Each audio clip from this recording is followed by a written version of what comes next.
I was asked to talk a little bit about health insurance fraud.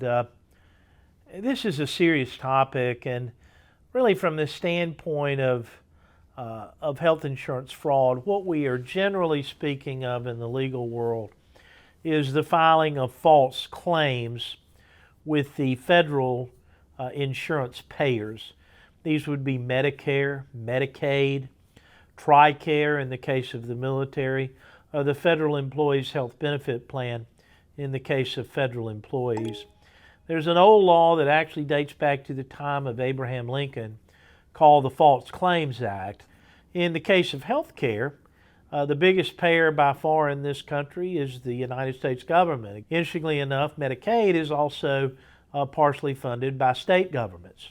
So fraud, and it can be simply billing to the federal payers that is for a procedure that's billed for but not performed at all, or perhaps a procedure was performed but it's upcoded where the person is requesting more money than he or she should have for the provision of a healthcare service, or perhaps there is a problem with a kickback, where a kickback is being paid in consideration of a referral, or where a practitioner is referring healthcare work to some entity in which he has an ownership interest, such that he's essentially double dipping.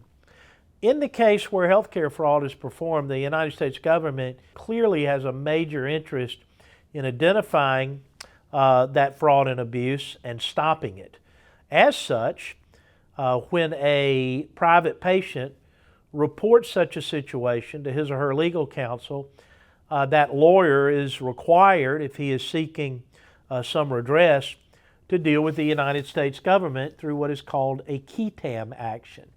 And as a result, what the government essentially does is, if a plaintiff, or in the case of False Claims Act cases, is called a relator, if the healthcare fraud is reported by that relator, the government gets a shot to look at that material and to determine if there is truly merit to the relator's claim.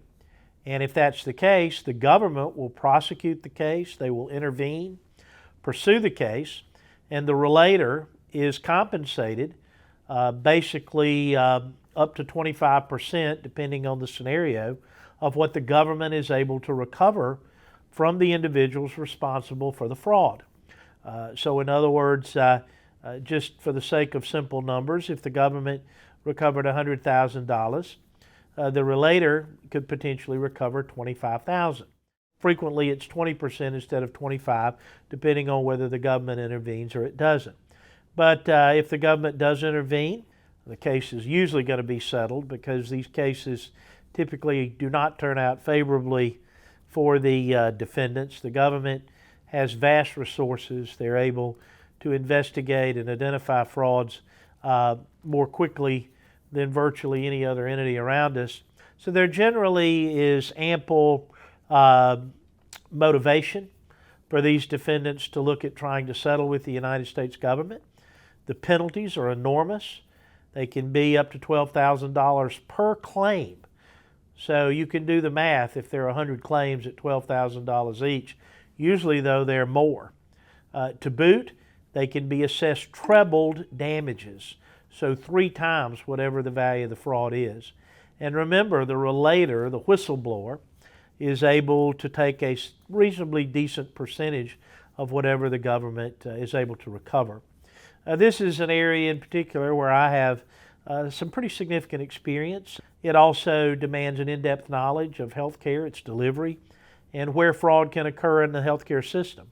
And there are a substantial number and a substantial number of variations that can occur on that theme. That is, these fraudsters are always looking for a bigger and better way to defraud the government and make money doing it.